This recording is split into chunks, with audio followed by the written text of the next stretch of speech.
It's not often one gets a chance to hop on a plane quickly, pause college, and jump across the country in less than a week into school and randomly attend probably the most controversial president ever, other than Abraham Lincoln, being sworn in front of thousands of people. So yeah, let's talk about it. My dad had gotten us the tickets and my dumb self didn't look at the date of the flights until the day before. Oops! This is foreshadowing. So, after a sleep-deprived week, I sleep-deprived my sleep-deprived self. Sorry, I'm a little loopy. Oh, I packed.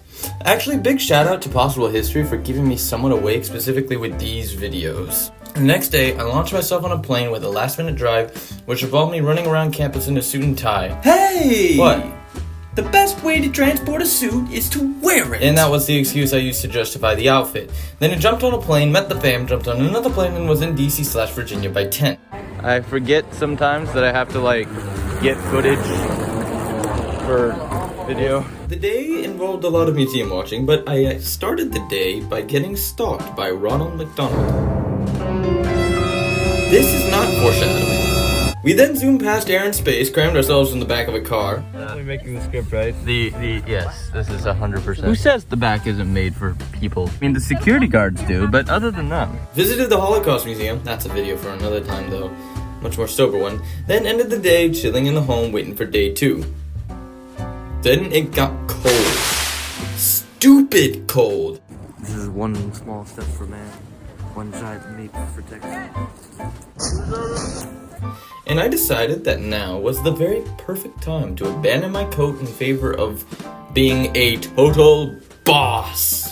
Which was fine, as I walked into a building with so much luxury it would make the average American go for a communist revolt. Like, who needs a freaking harp player at their meeting? It was really good, by the way. You did a great job. But still, then, while finding the car due to a GPS malfunction, I realized just how bad of a decision I had made after 5+ minutes outside.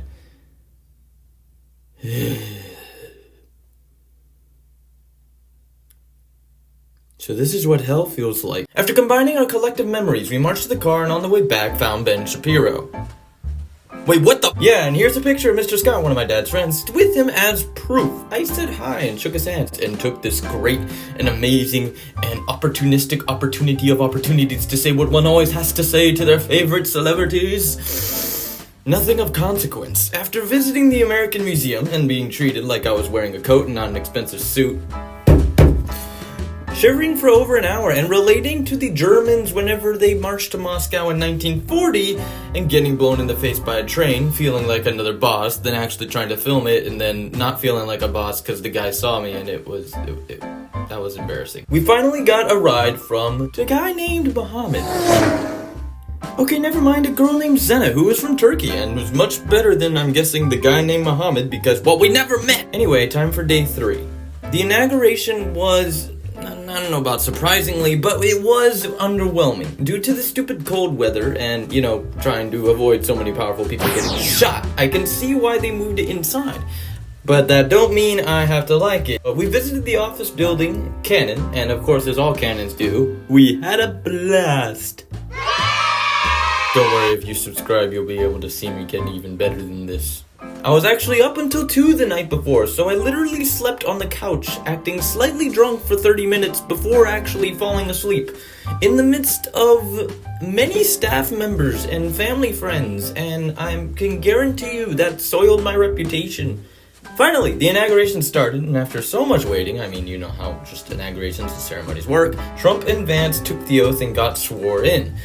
Which makes me laugh that there was actually about a 1 to 2 minute window where Biden was president and Vance was VP, but blame the ADHD. As Trump began his speech, the second longest in the history of the event, very, very typically Trump, began naming issue after issue, the biggest of which I wasn't expecting another war on American soil. I doubt that was on anyone's 2025 bingo card, because even though it's possible to stay limited, in order to actually break the cartel's back, they'll need to assault into cartel bases deep in Mexico and Colombia. And to do that, they'll probably need to be strong-arming those countries into fighting the cartels that their governments profit off. AKA a much more involved foreign policy, despite the general disinterest of the rest of the world, but again, that's a vid for another time. But anyway, that's it. Now I gotta go because my flights are getting wonky, and I gotta get back to college before I fall too far behind, lose my scholarship, and then actually have to make this for a living. See ya! Please sub and support broke college students today. I said please. Please! Also like and comment to help against the algorithm.